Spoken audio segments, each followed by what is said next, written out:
ఓం నమో భగవతే వాసుదేవాయ. వ్యాసప్రణీతమైన మహాభాగవత కథాసారం సంపూర్ణంగా అందించే ప్రయత్నం చేస్తున్నాం.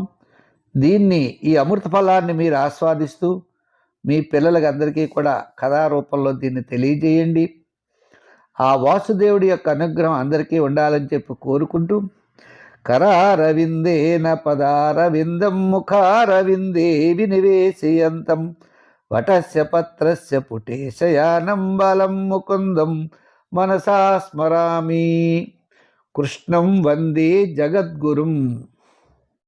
ఓం శ్రీ మహాగణాధిపతయే నమః. ఓం నమో శ్రీలక్ష్మీ వెంకటేశ్వర స్వామినే నమః. ఓం నమో భగవతే వాసుదేవాయ.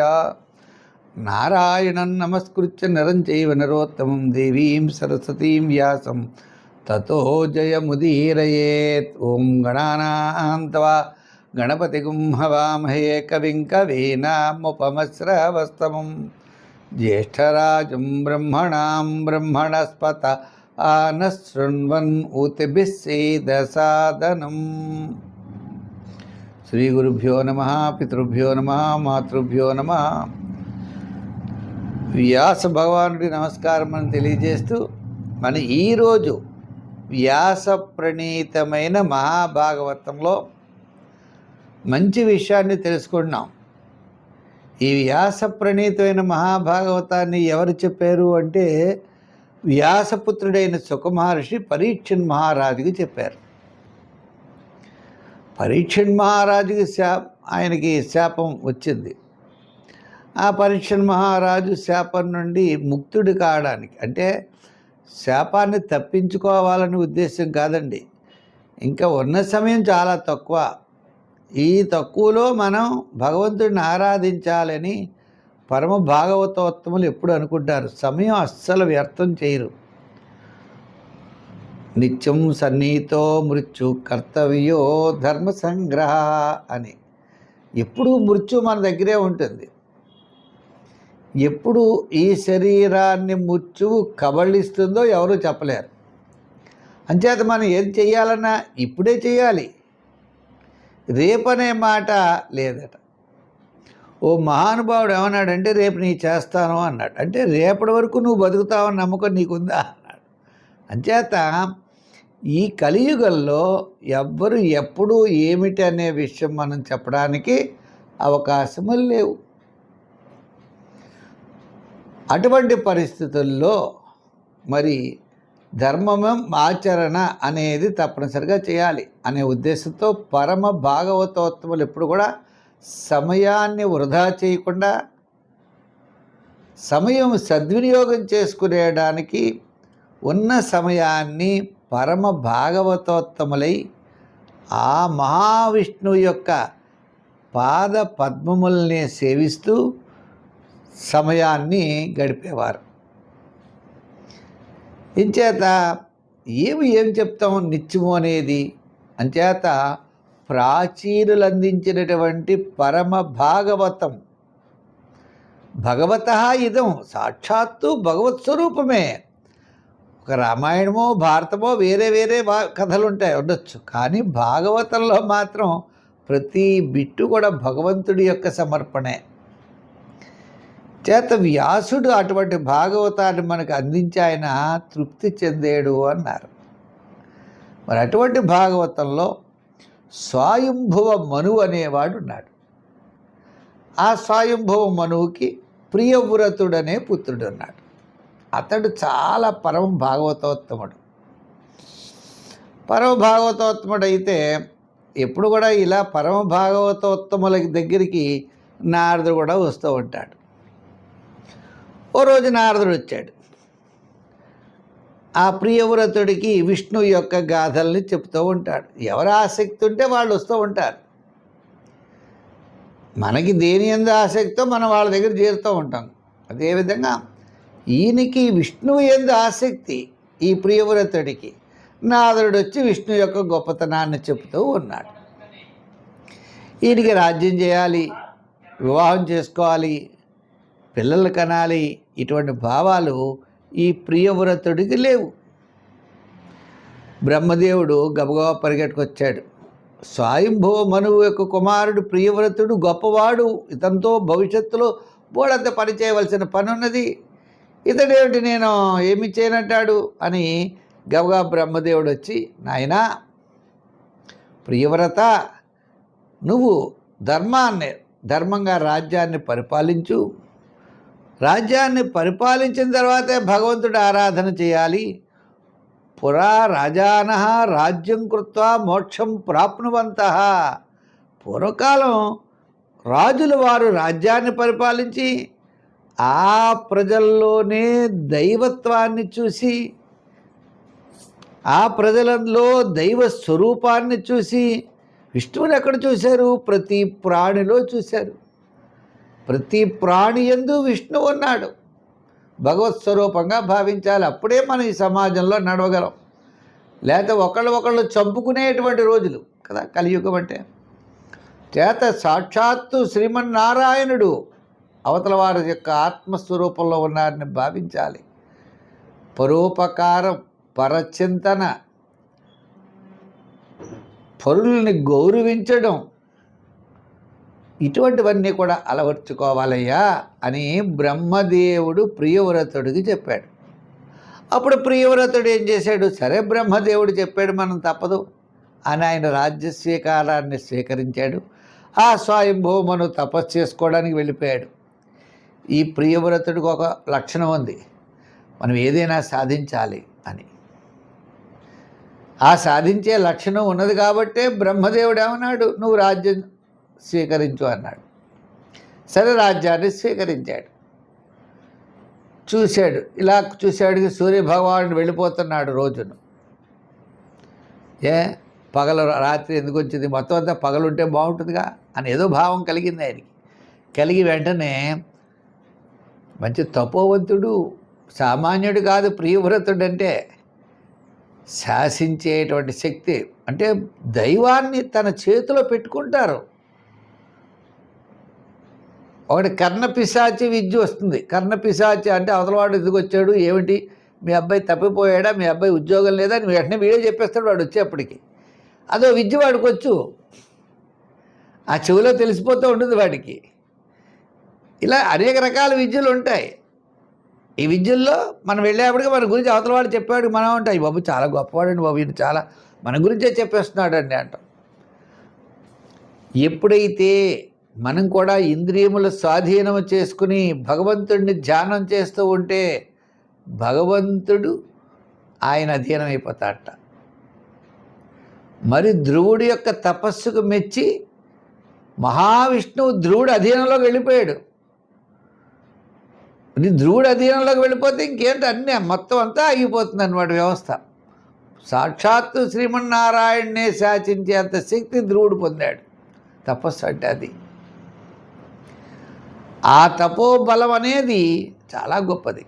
ఆ ప్రియవ్రతుడి యొక్క తపోబలం చేత విష్ణువుని ఆరాధిస్తే సూర్య భగవానుడితో సమానమైన రథం వచ్చింది ఆయనకి. ఆ రథాన్ని ఎక్కాడు. ఆ మేరు పర్వతం చుట్టూ 7 సార్లు ప్రదక్షిణం చేశాడు. ఎన్నిసార్లు అండి? 7 సార్లు. సప్తద్వీపా తిరుగుతూ ఉన్నాడు భూమండలంలో. తిరిగేటప్పటికీ ఆయన మేరు పర్వతానికి యువతల వైపు ఉంటే పగలు, అవతల వైపు ఉంటే రాత్రి ఏర్పడుతూ ఉంటుంది. ఈయన ఈ ప్రియవ్రతుడి యొక్క రథం దివ్యమైన కాంతి కలిగిన రథం. ఇది ఇటు వెలుగొస్తుంది, అటు వెలుగొస్తుంది, మొత్తం అంతా వెలుగుగానే ఉంది ఈయన రథం. వాళ్ళంతా అనుకున్నారు ఏమిటి రాత్రి కూడా ఈ వెలుగు ఏమిటి అని ఆశ్చర్యపోయారన్నమాట. ఈయన భావన ఏమిటి, రాత్రి కూడా పగలగా మార్చేయాలి అని. 7 పర్యాయములు ఆ చక్రం ఇలా మేరు పర్వతం చుట్టూ తిరిగింది. అప్పుడు 7 కందకములు ఏర్పడ్డాయి. చక్రం వెళితే అవుతుందండి, మట్టిలో దిగుతుంది కదండి. అలా ఈ మేరు పర్వతం చుట్టూ తిరగడంతో కందకాలు ఏర్పడ్డాయి. అప్పుడు 7 సముద్రాలు ఏర్పడ్డాయట. వాటి వలన భూమి 7 ద్వీపాలుగా మారింది. ఆ 7 ద్వీపములు ఎటువంటివి? జంబూ ద్వీపము, ప్లక్ష ద్వీపము, శాల్మలి, కురుష, క్రౌంచ, శాఖ, పుష్కర దీపాలనే పేర్లతో వ్యవహరించబడ్డాయి. దీంట్లో మొట్టమొదటి దీపం మంది జంబూ ద్వీపము. ఇది 1,00,000 యోజనాల విస్తీర్ణం ఉంటుంది ఈ జంబూ ద్వీపం. రెండవ దాని పరిణామం దానికంటే 2 రెట్లు ఎక్కువగా ఉంటుందట. ఇలా 7 ద్వీపాలు ఉన్నాయి. ఈయనకి 7 కుమారులు, 7 ద్వీపాలకి రాజులుగా చేశాడు. ఈ జంబూ ద్వీపం అంటే మరి భరతవర్షం కదండి. ఇది జంబూ ద్వీపే భరతవర్షే భరతఖండే అని మనం చెప్పుకుంటాం సంకల్పంలో. మరి ఇటువంటి జంబూ ద్వీపంలో భరతవర్షంలో మనం భరతఖండంలో ఉన్నాం. మన భారతదేశం అంటే ఏదో ఇప్పుడు అనుకోకండి, చాలా చిన్న చిన్న దేశాలన్నీ విడిపోయాయి. ఏదో పాకిస్తాను, శ్రీలంక, ఇవన్నీ చిన్న చిన్న దేశాలన్నీ కూడా మనమే. ఇవన్నీ దేశాలును, టిబెట్టు, నేపాల్, ఇవన్నీ కూడా. సరే, మన భారతదేశం చాలా గొప్పది. చాలా దేశాలన్నీ కూడా మన భారతదేశంలోవే. సరే, ఈ భారతదేశానికి ఆది పురుషుడు ఎవరయ్యా అంటే మన హనుమంతుడట. సీతా మనోభిరాముడు. ఆయన శ్రీరామచంద్రుడి యొక్క పాద పద్మాలనే సేవిస్తూ ఉంటాడు. కిం పురుషే వర్షే భగవంతం ఆది పురుషం లక్ష్మణాగ్రజం సీతాభిరామం రామం తచ్చరణ సన్నికర్షాభిరత పరమ భాగవత హనుమాన్ సా కిం పురుషై అవిరత భక్తి ఉపాస్తే అన్నారు. హనుమంతుడు ఆ లక్ష్మణాగ్రజుడు, ఆ సీతా మనోభిరాముడైనటువంటి రామచంద్రమూర్తిని సేవిస్తూ భక్తిభావంతో ఆ పరమపురుషుడు ఉపాసిస్తూ ఉన్నాడు. ఆయన ఎటువంటి వాడు? విశుద్ధ జ్ఞాన స్వరూపుడు విష్ణుమూర్తి, అద్వితీయుడు, త్రిగుణాలకి కార్యరూపాన్ని దాల్చినవాడు, అన్ని అవస్థల యందు ఉన్నవాడు, సర్వాంతర్యామి. ఆ మహానుభావుడు మానవావతారం ఎత్తడం ఏమిటండి? మానవావతారం ఎత్తాడు.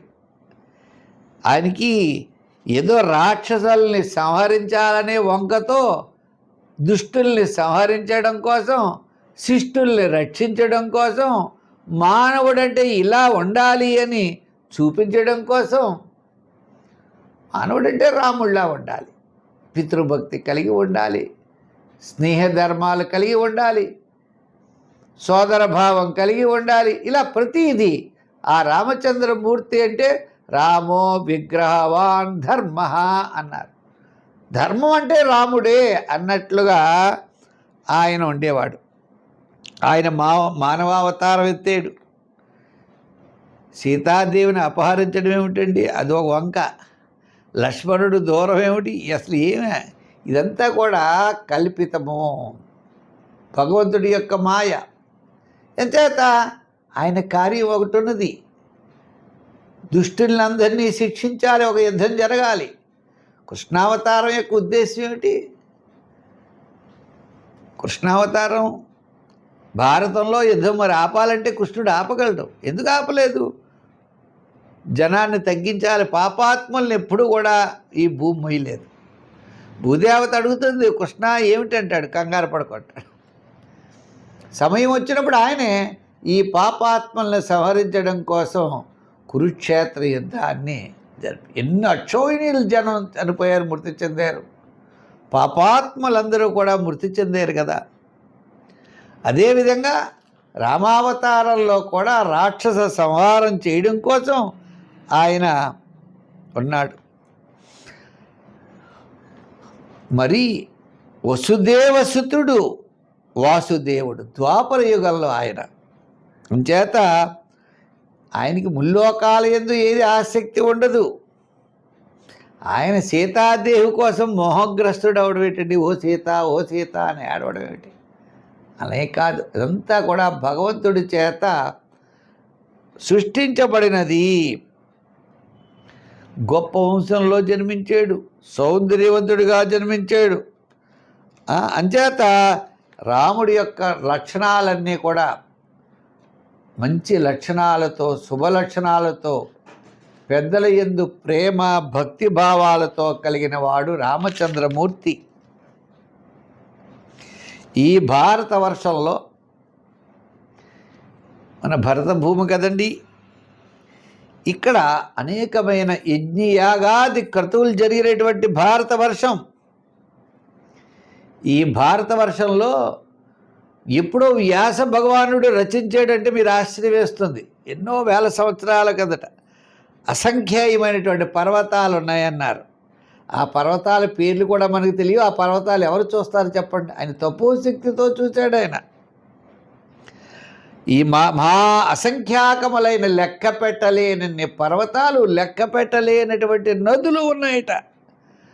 అసలు ఆ పర్వతముల పేర్లు, ఆ నదుల పేర్లు ఉంటేనే మన పాపాలు తొలగిపోతాయి అని చెప్పి భాగవతం చెప్తారు.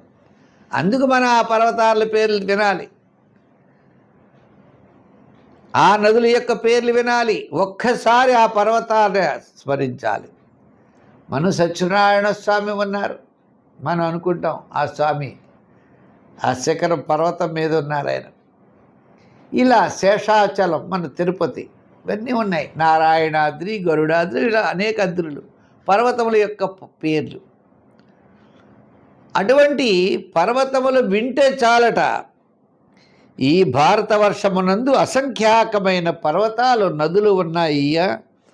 మలయ పర్వతము, మంగళప్రస్థము, మైనాకము, త్రికూటాచలము, వృషభము, కోటకము, కోల్లకము, సహ్యాద్రి పర్వతం, దేవగిరి, ఋష్యమోక పర్వతం, శ్రీశైలం మనకి తెలుసు, శ్రీశైలం గురించి, వెంకటాచలం తెలుసు, మాహేంద్రగిరి, వారి ధారము, వింధ్య పర్వతము, సుక్తి మంతము, వృక్షగిరి, పారియాత్రము, ద్రోణము, చిత్రకూట పర్వతం, గోవర్ధన పర్వతం మనకి తెలుసు, గోవర్ధన పర్వతం,